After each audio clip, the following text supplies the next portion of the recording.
Dans cette vidéo, on va corriger les exercices de la fin de la fiche sur les graphes et probabilités. Alors, commençons par l'exercice 15. Une étude statistique était réalisée sur une population composée de fumeurs, initialement, donc tous fumeurs.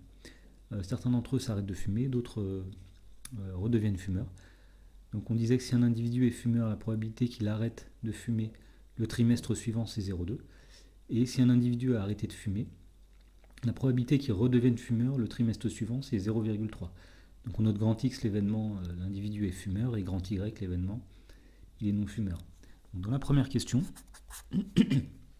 on demandait de représenter par un graphe probabiliste cette situation et de donner la matrice de transition grand M. Alors, donc, on va avoir deux sommets dans ce graphe, un sommet grand X, un sommet grand Y. Grand X représente les individus fumeurs et Y, les non-fumeurs. Alors, d'après l'énoncé, on sait que si une personne est fumeuse, elle a une probabilité de 0,2 de ne plus l'être au trimestre suivant. Autrement dit, elle a une probabilité de 0,8 de le rester. Inversement, si elle n'était plus fumeuse, elle a une probabilité de 0,3 de le redevenir, et donc une probabilité de 0,7 de le rester. Ainsi, la matrice de transition. Alors, la matrice de transition est obtenue ici, si on prend dans l'ordre alphabétique. La probabilité d'être en X et de rester en X, c'est 0,8. D'être en X et d'aller en Y, 0,2. La probabilité d'être en Y et d'aller en X, 0,3. Et donc là, 0,7.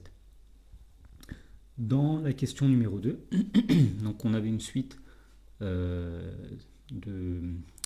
xn, y et une autre suite yn. Xn représente la proportion de fumeurs dans la population, yn les non-fumeurs, et on posait grand En, l'état probabiliste, au nème trimestre, et donc on étudie la population dans laquelle au départ il y avait 100% de fumeurs. Donc E0, c'est la matrice 1, 0. Donc, première question, dans la question 2A, on demandait de vérifier que la proportion de fumeurs à l'issue de 2 trimestres est de 0,7. Alors ce qu'il faut calculer, donc c'est la matrice E2. Donc on connaît la formule, c'est E0 fois M au carré. Et donc, à l'aide d'une calculatrice, on trouve que ça donne 0,7, 0,3. Donc ça confirme bien qu'à l'issue de 2 trimestres, la proportion de fumeurs qui est représentée par le premier coefficient, x2, est bien de 0,7.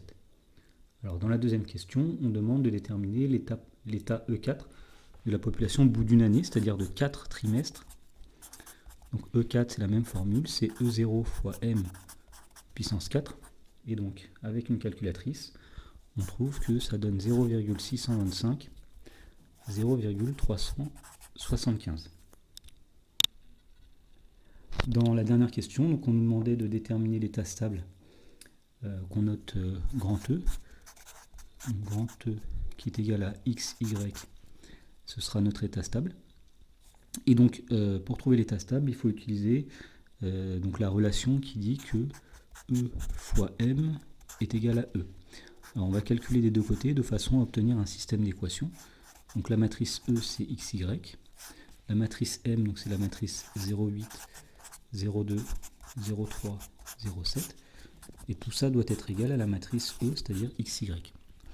Alors lorsqu'on calcule la matrice qui est à gauche, pour faire le produit de matrice, on fait X fois 0,8, 0,8X plus Y fois 0,3, 0,3Y.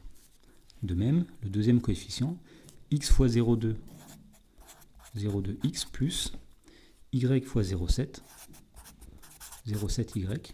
Et cette matrice doit être égale à la matrice E, donc XY. On en déduit le système suivant.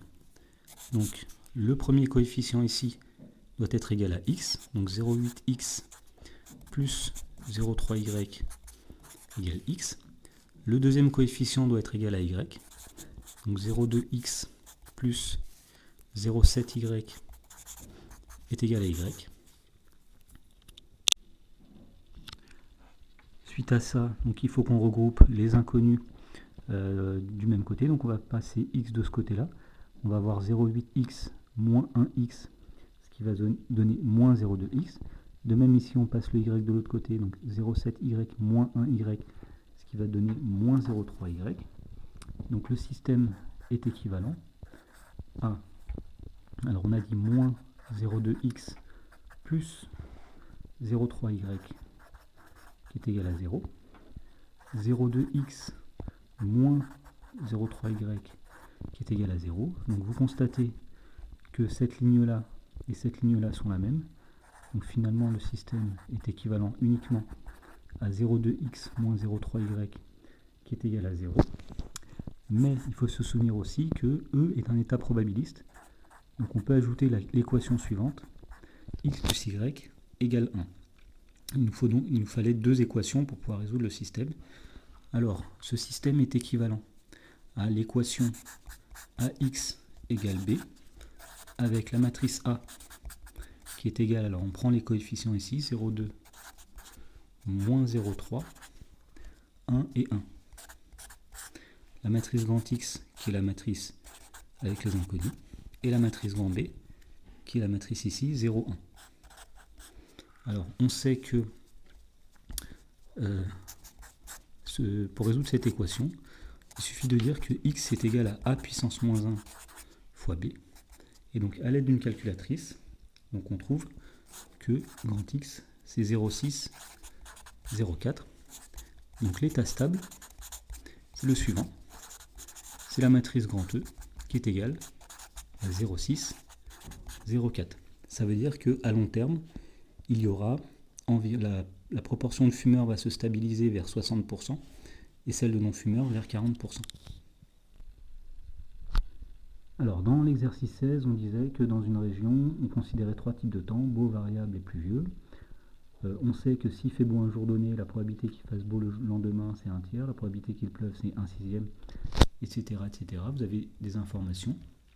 On note B, V et P, les événements, donc le temps est beau, le temps est variable et le temps est pluvieux. Et donc dans la première question, on demandait de représenter la situation par un graphe probabiliste. Alors on va mettre trois sommets. Le sommet qui correspond à l'événement le temps est beau, le sommet qui correspond à l'événement le temps est variable, et le sommet qui correspond à l'événement le temps est pluvieux. Alors si on reprend les informations de l'énoncé, s'il fait beau un jour donné, la probabilité qu'il fasse beau le lendemain, c'est 1/3. Donc ici, vous allez avoir 1/3. Maintenant, la probabilité qu'il pleuve, c'est 1/6. Là, on va mettre 1/6. Alors, on sait qu'au total, toutes les flèches qui sortent de B doivent donner, quand on additionne les probabilités, doivent donner 1. Donc ici, on a une dernière flèche qui va de B jusqu'à V. Alors, 1/3 plus 1/6, 1/3 c'est 2/6, donc ça fait 2/6 plus 1/6, donc 3/6. Donc ici, il reste 3/6 pour qu'au total, ça fasse 1, c'est-à-dire 1/2. Maintenant, la deuxième information, c'est que si le temps est variable, la probabilité qu'il soit variable le lendemain, c'est 1/4. Donc ici, vous avez 1/4. La probabilité qu'il pleuve, c'est 1/2. Donc il nous reste maintenant à compléter ceci. Alors, 1/4 plus 1/2, donc 1/4 plus 2/4, ça fait 3/4. Donc ici, il faut mettre 1/4 pour pouvoir compléter. Et pour finir, s'il pleut, la probabilité qu'il pleuve le lendemain, c'est 1/4. La probabilité qu'il fasse beau, c'est 1/2. Et donc, il nous reste ici une troisième probabilité à mettre. Donc il y avait 1/4, 1/2, donc il manque 1/4 pour avoir 1 au total. Dans la question 2, on demandait de donner la matrice de transition du graphe en prenant les sommets dans l'ordre alphabétique, ou plutôt dans l'ordre B, V, P, donc pas alphabétique justement. Donc la matrice de transition donc, que nous allons écrire, donc on nous a demandé de prendre dans l'ordre B, V, P. Donc B, V, P. S'il fait beau, la probabilité qu'il fasse beau le lendemain, c'est 1/3. S'il fait beau, la probabilité qu'il fasse un temps variable, c'est 1/4. Et la dernière probabilité, c'était 1/6. Donc là, il suffit de regarder toutes les flèches qui partent de B et d'insérer ces coefficients dans la matrice. Pareil, on regarde toutes les flèches qui partent de V. Donc celle qui va à B, 1/4. Ensuite, celle qui va à V, 1/4. Et la dernière, 1/2. Et pour finir, donc si vous partez du sommet P, pour aller à B, il y a une probabilité d'un demi. Et les deux dernières valent un quart. Dans la question 3, on vous disait qu'on notait Pn, l'état probabiliste, dans n jours, c'est-à-dire la matrice à 3 coefficients qu'on note Bn, Vn, Pn, où ces coefficients représentent la probabilité qu'il fasse beau, variable ou pluvieux dans n jours. Et donc on nous dit qu'aujourd'hui, il fait beau, donc la matrice P0, c'est la matrice 1, 0, 0. Alors dans la première question, on demande de déterminer la probabilité de chaque type de temps dans 2 jours. Donc il s'agit de calculer la matrice P2. Donc on utilise la formule suivante. P2 c'est P0 fois M au carré. Et donc à l'aide d'une calculatrice, on trouve le résultat suivant. Donc 23 sur 72, 1 tiers, 25 sur 72. Ce qui est à peu près égal, si on donne une valeur approchée, à 0,32, 0,33 et 0,35. Voilà, donc dans 2 jours, il y aura 32% de chances qu'il fasse beau, 33% qu'il fasse un temps variable et 35% qu'il fasse un temps pluvieux. Dans la question B, on admettait que la situation évolue vers un état stable et on proposait 4 matrices P1, P2, P3, P4 et on demandait de dire laquelle est l'état stable en justifiant. Alors, pour justifier, on va calculer chacune, on va utiliser chacune des matrices et calculer alors P1 fois M, P2 fois M, P3 fois M, P4 fois M, et celle qui donnera un résultat qui est égal au P de départ sera celle qui est l'état stable. Alors, en utilisant une calculatrice, donc la première donne 43 sur 118, 20 sur 59, 35 sur 118, etc. Donc là, on n'a pas la matrice P1. Donc la matrice P1 n'est pas un état stable. Alors je vais écrire les calculs et puis on verra laquelle des 3 dernières est l'état stable. Alors une fois qu'on fait tous les calculs, on se rend compte que P2 fois M, c'est différent de P2. Donc P2 n'est pas un état stable. Vous voyez, quand on multiplie par M, on ne retrouve pas P2. Par contre, on voit que P3 fois M donne la matrice P3. P4 fois M ne donne pas la matrice P4. Donc c'est la matrice P3 qui est l'état stable.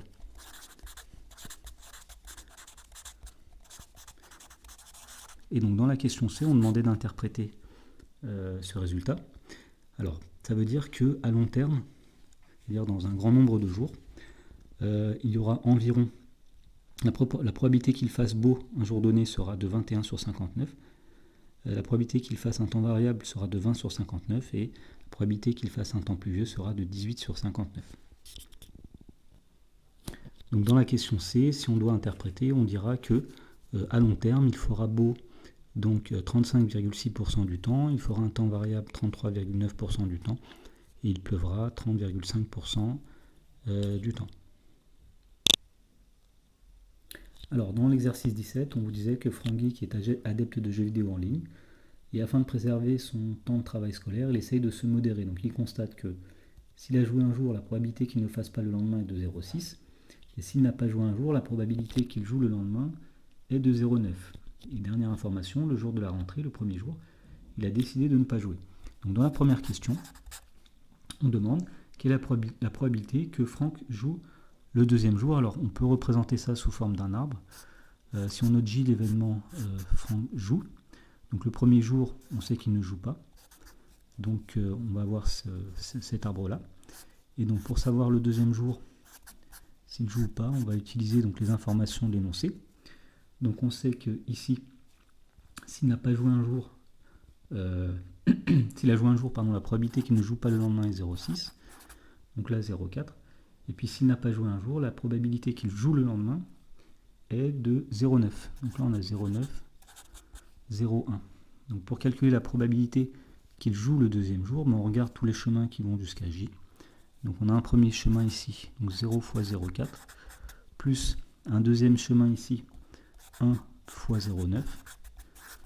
Donc la probabilité qu'il joue le deuxième jour est égale à 0,9. Et donc dans la deuxième question, on vous demande la probabilité qui ne joue pas le deuxième jour, eh bien, alors, il suffit de dire que c'est 1 moins 0,9, c'est-à-dire 0,1. Dans la question 2, on vous disait qu'on note D l'événement Franck a joué, E l'événement Franck a su résister. Et on demandait dans le petit a de modéliser cette situation par un graphe probabiliste. Alors on a deux sommets, le sommet D il a joué, le sommet E il a résisté. Et d'après les informations de l'énoncé, s'il a joué un jour, on sait que la probabilité qu'il ne le fasse pas le lendemain est de 0,6. Autrement dit, la probabilité qu'il le fasse est de 0,4. Inversement, s'il n'a pas joué un jour, la probabilité qu'il joue le lendemain est de 0,9. Et donc la probabilité qu'il ne rejoue pas est de 0,1. Dans la question B, on demandait la matrice de transition. Alors, sous-entendu, on va prendre les sommets dans l'ordre alphabétique. Donc on a cette matrice-là. Alors si on est en D, la probabilité de rester en D, c'est 0,4. Si on est en D, la probabilité d'aller en E, 0,6. Si on est en E, la probabilité d'aller en D, 0,9 et 0,1.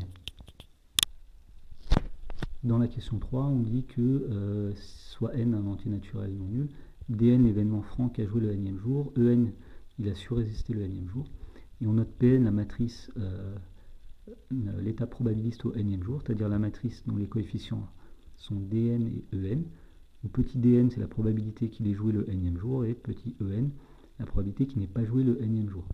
Et comme on vous dit que le premier jour il n'avait pas joué, on sait que la matrice P1 c'est la matrice 0,1. Première question, on demande de calculer P2. Alors pour calculer P2, il suffit de dire que P2 c'est P1 fois M. Alors avec une calculatrice, on trouve qu'on obtient la matrice 0,9,0,1 et on retrouve le résultat de la première question où on avait dit que le premier jour il a une probabilité de 0,9 de jouer et une probabilité de 0,1 de ne pas jouer. Dans la question B, on demandait de donner la relation entre Pn plus 1 et Pn. Alors la relation qu'il faut connaître, c'est celle-ci. La matrice Pn plus 1, c'est la matrice Pn fois la matrice grand M. Alors dans la question C, on demandait d'en déduire que pour tout entier naturel n, dn plus 1, c'est égal à moins 0,5 dn plus 0,9.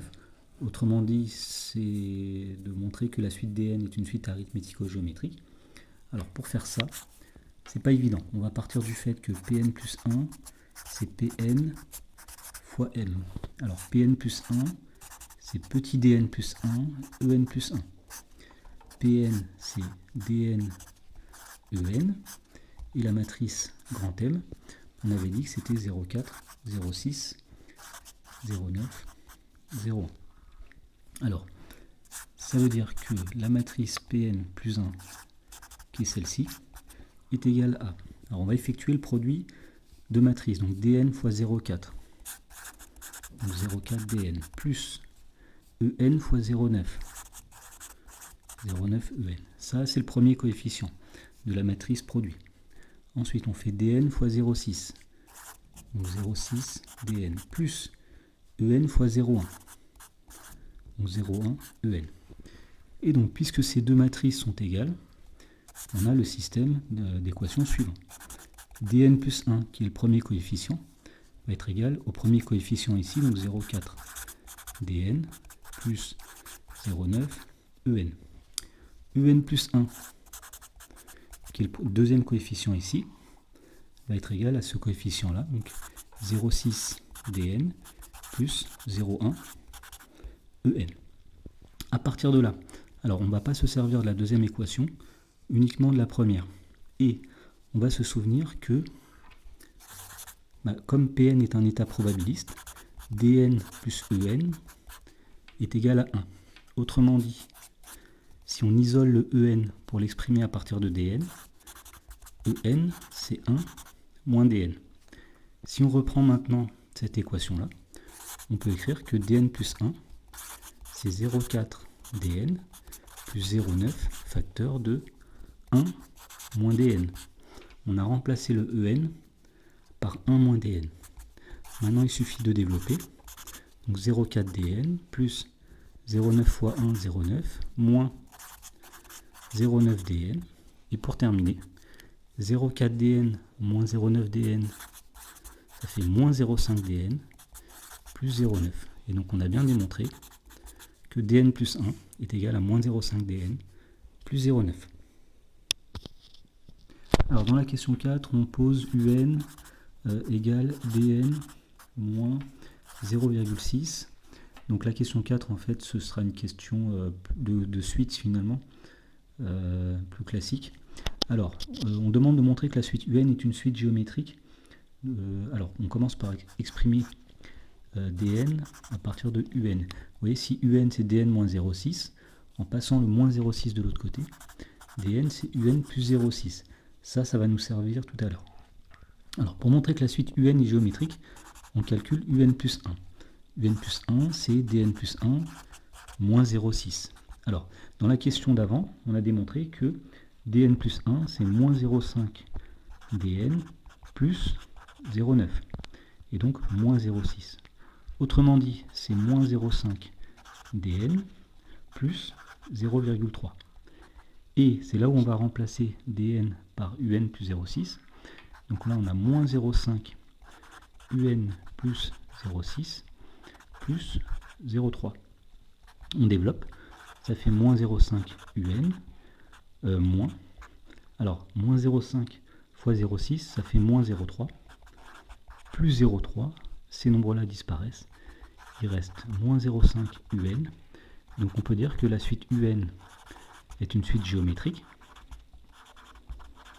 De raison q égale moins 0,5. Et de premier terme. Alors pour trouver le premier terme, il va falloir utiliser D1. Donc le premier terme c'est U1, qui est égal à D1 moins 0,6. D1, il ne faut pas oublier ce que c'est la probabilité qu'il joue le premier jour. Et on avait dit que c'était 0. Ça fait 0 moins 0,6. Autrement dit, c'est moins 0,6. Dans la question B, on demande de démontrer que d'exprimer un en fonction de n. On connaît la formule, on sait que puisque un est une suite géométrique, c'est u1 fois q puissance n, c'est-à-dire moins 0,6 fois moins 0,5 puissance n. Et donc pour en déduire dn, on sait que dn c'est un plus 0,6, donc c'est moins 0,6 fois moins 0,5 puissance n plus 0,6. Alors dans la dernière question, on demandait de calculer la limite de la suite dn. Alors on commence par dire que la limite de moins 0,5 puissance n, ça c'est 0. Donc d'après le cours, c'est car le nombre moins 0,5 est compris entre moins 1 et 1. Voilà, ça c'est quelque chose qu'on voit dans le chapitre sur les suites. Donc la limite de la suite dn, eh bien donc c'est moins 0,6 fois 0 plus 0,6. Alors ça vient d'où? Ça vient du fait que dn était égal à cette expression. Ce terme-là tend vers 0. 0 fois ça, plus ça. Donc la limite de dn, c'est 0,6. Donc l'interprétation, c'est que, à long terme, eh bien Franck jouera environ dans 60% des jours. Jouera 60% des jours.